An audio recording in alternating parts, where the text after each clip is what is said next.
تاریخ لغت میں تاریخ کے معنی ماضی کے واقعات کا بیان ہے۔ آکسفورڈ انگلش ڈکشنری میں لفظ تاریخ کی وضاحت اس طرح کی گئی ہے: ایک تحریری بیان جو تاریخی تسلسل میں اہم اور عام واقعات کی، خاص طور پر ان واقعات کی جو ایک خاص ملک، عوام یا فرد سے متعلق ہوں، مسلسل باضابطہ دستاویز ہوتا ہے۔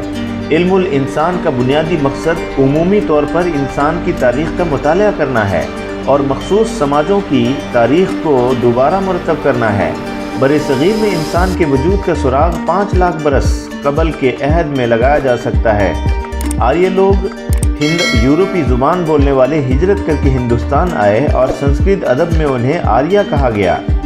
آریائی لوگوں کے تعلق سے ایک اور اہم نقطہ یہ ہے کہ وہ مختلف ٹکڑیوں میں ہجرت کر کے ہندوستان آتے رہے۔ یہ سلسلہ تقریباً 1000 برس تک جاری رہا۔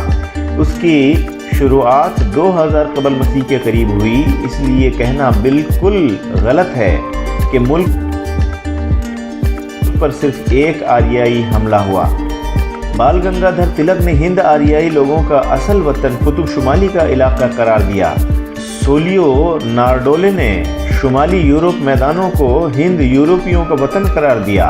ایک خیال یہ ہے کہ اصل میں آریہ الپس کے مشرقی علاقے میں رہا کرتے تھے۔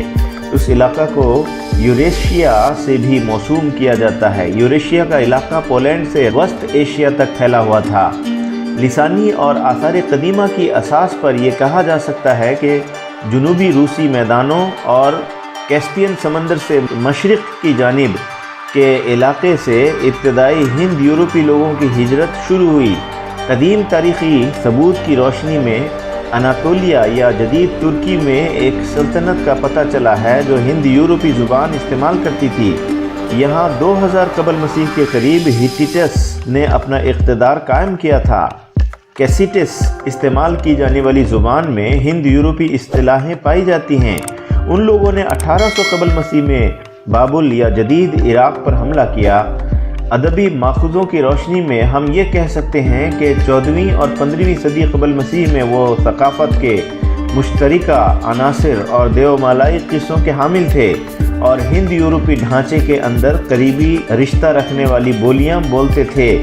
ہندوستان اور بیرونی ممالک میں کی جانے والی تاریخی تحقیق نے عام طور پر اس خیال کو تسلیم کیا ہے کہ ہند آریائی زبان بولنے والے قبیلوں کی سنسکرت ساخت کے اعتبار سے یونانی اور لاطینی سے قریب تھی۔ آریائی یا ہند آریائی لوگ ہند یورپیوں کے جانشین سمجھے جاتے ہیں۔ Bureau report, NSC world.